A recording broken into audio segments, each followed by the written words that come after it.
Welcome to Lean and Clean with Fitness Chef Christine. I am Christine, your host, and I want to ask you this question. Have you ever been so frustrated, wondering why you can't get rid of your belly fat when you're doing everything right? For 6 years, I tracked my macros.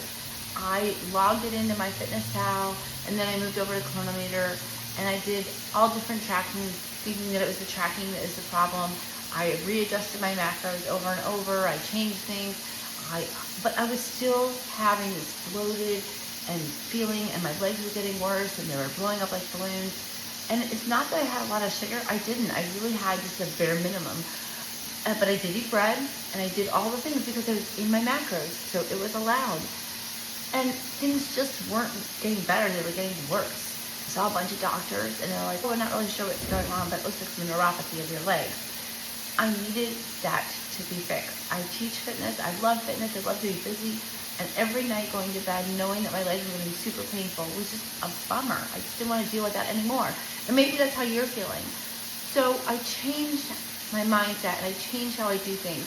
I decided that I was going to let go of all the macro counting, and that I was just going to trust the process. And I decided to give it 30 days or so of ketovore. I wasn't ready to go full carnivore yet, but I decided that I was going to take out all sugar. That was in September. And then I was going to keep it just to meat and cheese. And so that's what I've done. And I'm down 30 pounds with no counting and no stress. I already know what I'm going to eat. I eat eggs and fish and beef and chicken and turkey and cheese within moderation. But I'm telling you, it's been an unbelievable turnaround.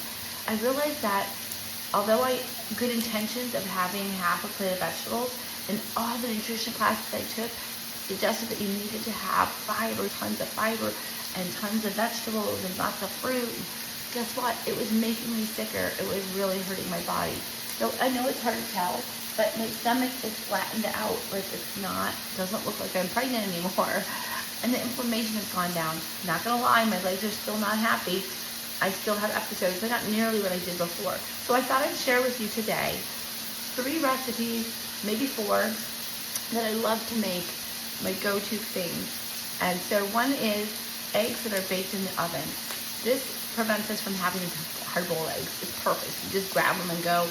You can season them, and you just put them right in. The next one is a cheeseburger pie. And I like it more than a cheeseburger because, I don't know, it looks fancier, and it's cool. So you can dress it up how you like. I'm not currently eating any vegetables, so I just add seasoning and cheese and bake it. So I'll show you that one. And then I have a couple other ones for you. So stick with me, and I'll show you. And I want to challenge you to really give this a go, because I think you'll find your body reacts so well. My muscle tone is better with less working out. I really want you to give this a shot. Eggs have gotten a little expensive over the past couple of months, years, whatever. So I love to make hard-boiled eggs, but I don't want to leave it to chance. Are they going to come out? Am I going to be able to peel them? And it takes a long time, right? So I love this method. It's super fast. It's great if you make like egg salad, or even if you just want to pop it out and eat it as is. So I just put a little dot of olive oil on the bottom of these silicone pans, and then I crack an egg in there. And the great part about this is that you can season the eggs before they go in the oven. It's fantastic. Okay, so we're just going to crack an egg into each one of these cups. I always crack on a flat surface or crack them together like this, and then they separate very easily. If you're not confident, you can do it into another bowl first. Just going to get these going here. I have company, so this works out perfectly. Whatever we don't eat for breakfast, I'll make some egg salad. I'll have that later. But it's a great way to start out the breakfast with high protein. It's a grab and go egg. You could make more like an omelet. You can scramble it and do that. But I like this because then it gives me flexibility for anything left over. All right, 3 more to go. And we'll get that done. And then you can go ahead and season them. And into the oven they go. They go in at 350 until they're done to your liking. So I like them really hard so that I can make salad with them later, or just grab and go, like I said, or even make a little egg sandwich with them, a little salt and pepper. Make sure you don't have any shell. I see a little piece there and a little piece here. Look good. And then we're just gonna put it right into that 350-degree oven. And like I said, it takes maybe 12 minutes to do a hard-boiled style egg, but you can do less if you like them more soft-boiled. So in it goes. I'll show you what it looks like. All right, I've been taking out this ground beef, and it's just about there. So now I'm gonna shut it off. And I've got a pie tin, because what is cheeseburger pie without a pie tin? We have some choices. You can do sharp cheddar, you can do mozzarella, or we can just do both. So that's what I opt to do.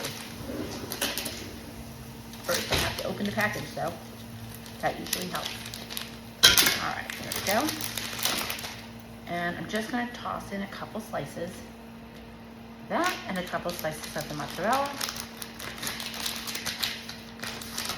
And then I'm gonna scoop it into this pie tin and put it in the oven.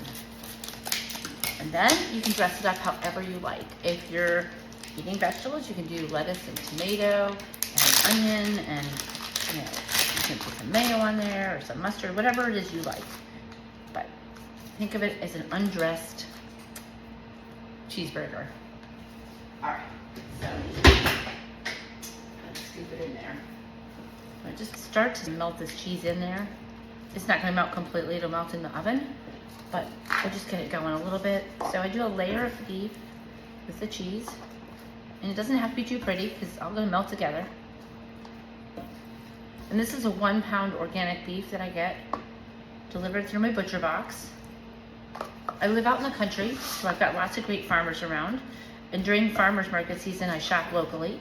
But during the winter, it's harder to get a hold of them. And so I supplement by getting a butcher's box delivered. I also get Good Chop from now and again.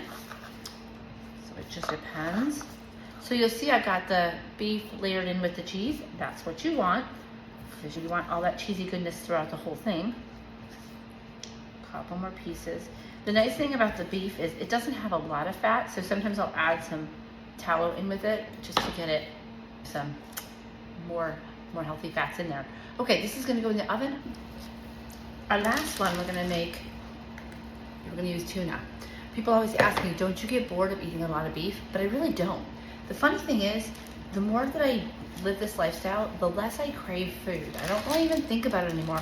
I used to be really obsessed with food. As a chef, that's what we think about. How can we prepare this food? But the funny thing is, I just eat because I have to now. It's really weird. I don't have major cravings, and I still bake professionally for a living. So I still teach sourdough baking.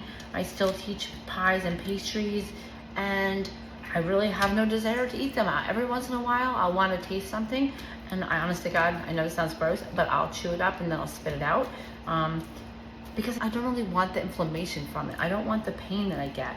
So I want you to really give this a shot.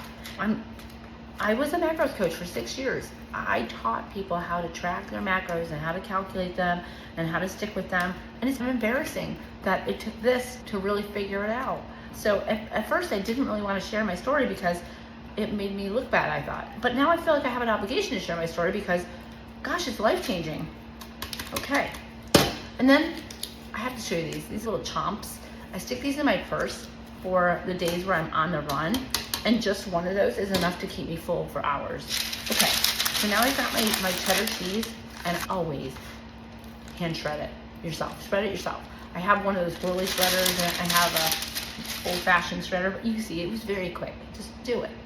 Okay, so I like to use ranch powder. If you can get the Just 5 ranch powder, that's the best one to get because it's cleanest, or make your own, right? Okay. Let's grab a fork. So this is just 3 ingredients. It's tuna, it's cheese, and an egg. So that's what we're gonna use for our binder, is the egg. So we're just gonna mush it down. And of course, that's when my oven decides to make a noise. But, all right. Pack that egg right into here without that shell. Good Lord. All right. And we're just gonna whisk that together. Let that cheese kind of absorb that egg a little bit. And get it to where we can form a patty. And then we're just gonna pop these in the oven You can do them on the stovetop too, in a little bit of olive oil or butter, which is great. And then we'll bake these and we'll see how they come out. And then I'm gonna show you these eggs. Because the eggs just came out. The pan is very hot, but I want to show you anyway. So here we go. This is what they look like, just like that. And then what you can do is, like I said, the pan is very hot. So we're just gonna lift up on one side and you just push up from the bottom and they release. Works better when they're not quite so hot. But there you go. That is essentially a hard-boiled egg. So it's perfect. Now you can use it in a recipe. You can use it for egg salad. You can use it just like that. Like I said, you can make a egg sandwich. It's great. And so give it a shot. I'm going to show you what this tuna looks like. If you're tired of trying to make hard-boiled eggs and get them out perfect, try baking them in a muffin tin. Okay? 400 degrees. They come out perfect. Every time. You can look at them. You can know that they're done. You can season them before they go in. And now I have them just to grab and go, make them a little sandwich, or you can make egg salad with them in a snap. It takes about 12 minutes or so in the oven at 400, but it's the way to go because you don't have to peel anything. It's great. Give it a shot.